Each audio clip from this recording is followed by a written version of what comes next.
বলেন ঠিক কি না? রেখে দিয়েছেন।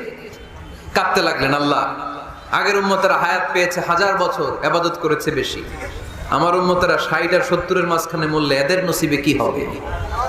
আমার উম্মতের তো ইবাদতের সংখ্যা কম। আবার কান্না শুরু করলেন। মন খারাপ আল্লাহ দেখে? নবীর যে মন খারাপ আল্লাহ দেখে?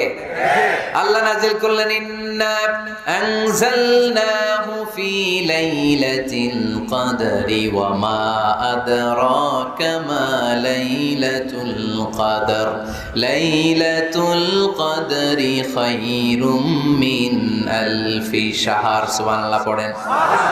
আল্লাহ বলে, নবী আপনি কাঁদবেন না, আপনার চোখের পানি আমার সহ্য হয় না। অন্যান্য নবীর উম্মতদেরকে হায়াত দিয়েছি বেশি, কদরের রাত দেই নাই। আপনার উম্মতকে যদিও হায়াত লম্বা দেই নাই, কিন্তু আপনার উম্মতকে আমি লাইলাতুল কদর